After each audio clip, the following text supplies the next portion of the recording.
Unang-una, nakakalungkot, no? Tinamaan tayo ng Typhoon Karina at Habagat. Yung mga nakarang araw, sobra po ang ulan. Laguna, naman rin po. Bulacan, NCR, grabe po, no? Namigay po tayo ng tulong. Ako mismo, pumunta po ako ng Sampaloc, sa Pasig, dami pong tinamaan doon. At ang aking malasakit team umikot sa Bulacan, NCR, Marikina, San Mateo at iba't ibang lugar pa. At inuna ko rin bisitahin yung mga pasyente sa PGH dahil sila po ay binaha rin po. Ang hirap na magkaroon ng pasyente at the same time, iniisip mo yung kasalukuyang pagbabaha sa mga pamamahay nila.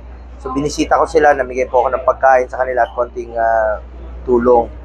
Ngayon naman, dito sa tanong mo about super health centers, gamit na gamit po ito dahil yung mga minor cases, check-up, doon na po sila magpapa-check up, magpapakonsulta. Dahil lahat po ng Pilipino, miyembro naman tayo ng PhilHealth, lahat tayo pwedeng magpa-check up sa lahat ng mga super health center o sa mga government hospital. Libre naman po ito. Lapitan nyo lang po ang inyong mga government hospitals or super health centers. Natutuwa rin po ako na dito sa Laguna mismo, 13 po ang super health center na tatayo. Kasama na po dyan ang sa Pila. Pangalanan ko lang, Calamba, Alaminos, Binyan, Cabuyao, Mabitac, San Pedro, Santa Rosa, Calauan, Los Baños, San Pablo, Santa Maria, Nagcarlan at Pila. So, para po yan sa mga minor cases, implementation ng universal healthcare, primary care ng universal healthcare, konsulta, check-up, laboratories, dyan na po gagawin sa mga super health center. Malaking tulong po ito na ilapit natin ng serbisyo medical sa ating mga kababayan. Itatayo po 600 mahigit na super health center sa buong Pilipinas sa 3 taon po. Senator Gomez po ng Rabies Journal. Grabe po ang naging bahana dulot ng nakaraang bagyong Karina sa iba't ibang parte po ng bansa at may naiulat pa po mga namatay.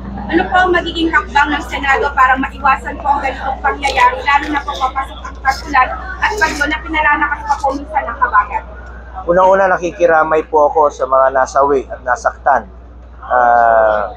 sa panahon ng Typhoon Karina sa pagbaha, no? At bilang chairman po ng Committee on Health, importante sa akin ang kalusugan ng bawat Pilipino dahil katumbas po yan ang buhay ng bawat Pilipino. At sa pagdami po ng kaso ng leptospirosis, sigurado po tayo dahil sa baha, no? Hindi naman po maiwasan yan. Kaya sumunod tayo sa paalala ng ating mga health workers. Sundin po natin ang paalala, sumunod tayo sa mga health protocols at nananawagan po ako sa DOH, trabaho po ng DOH yan, na bigyan po ng gamot kaagad. Lumapit kayo sa mga health center, sa mga government hospital, lapitan nyo kaagad para ma-contain po itong pagkalat ng sakit na leptospirosis. Ikiusap po ako sa inyo, sumunod tayo parati sa paalala ng gobyerno. So, baby pamatag po ng PhD. Ngayon po yung unang araw po ng balik eskwela po natin para sa natin. So, kasabay po ito ng tatlo. Ano po yung may papayo po nito? Babalikan ko lang po kanina, no? Bilang inyong senador, marami rin po tayong bills na sinusulong. Bills pa po ito. Ito pong Department of Disaster Resilience, Cabinet Secretary level na sana bago pa dumating yung bagyo, meron na kaagad na maayos na coordination, preposition of goods, coordination with different agencies, at ilikas sa mga kababayan natin sa ligtas na lugar, at pag-alis po ng bagyo, restoration of normalcy kaagad. Kaya dapat evacuation center, dapat magkaroon tayo ng maayos, malinis na evacuation center sa kada probinsya at kada munisipyo or Ligtas Pinoy Centers. Ngayon, going back to your third question about dun sa pag-aaral. No? Balik sa eskwela na tayo.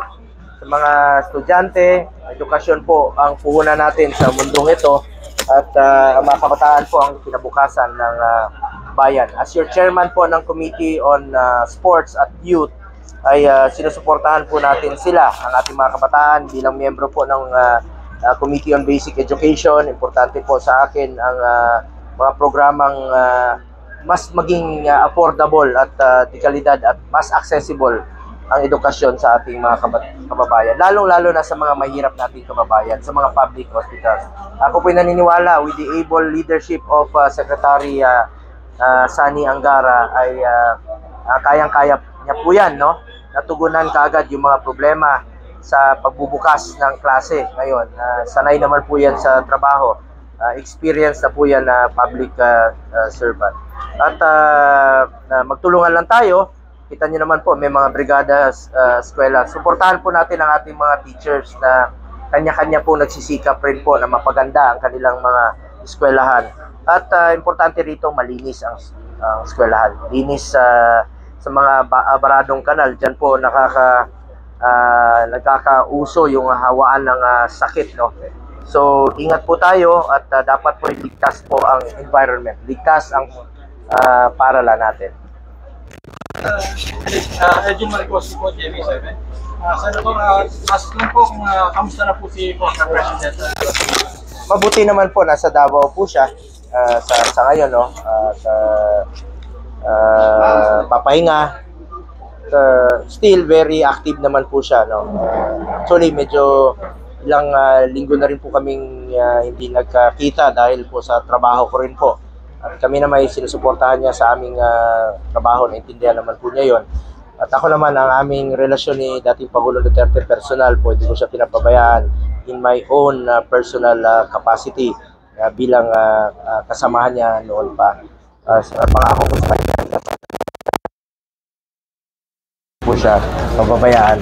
Ngunit sa ngayon, nasa Davao po siya, doon naman po ang probinsya namin sa Davao region. No? So, okay naman po siya. At his age, kahit papano, matanda na rin po, no? Hindi naman maiwasan na may mga gamot ka dapat inumin habang tumatanda ka. Going 80 years old na rin po siya sa darating na taon. At pagdasal po natin siya parati sa kanyang maayos na kalusugan. Senator, mensahe na lang po para sa mga bayan. Sa mga kababayan ko dito sa Pila, Laguna, congratulations po sa inyong ika-449th araw ng Pila. At congratulations po sa inyong bagong munisipyo. Alagaan niyo po ito at pakiusap ko lang po sa ating mga kasamahan sa gobyerno. Tulungan po natin yung mga kababayan nating mahirap. Yung mga walang matakbuhan, walang malapitan, tulungan po natin sila. Salamat Mayor Edgar Ramos sa inyong dedikasyon sa pagsiservisyo sa ating mga kababayan.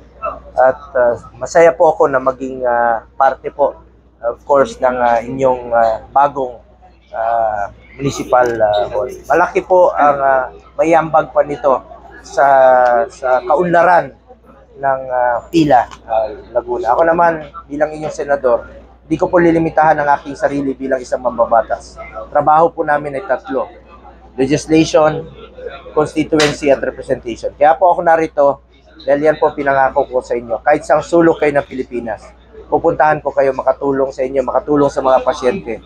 Dahil bisyo na po ng inyong Mr. Malasakit ang magserbisyo sa ating mga kababayan Pilipino. Maraming salamat. Mahal na mahal ko po kayo. Thank you. Salamat po.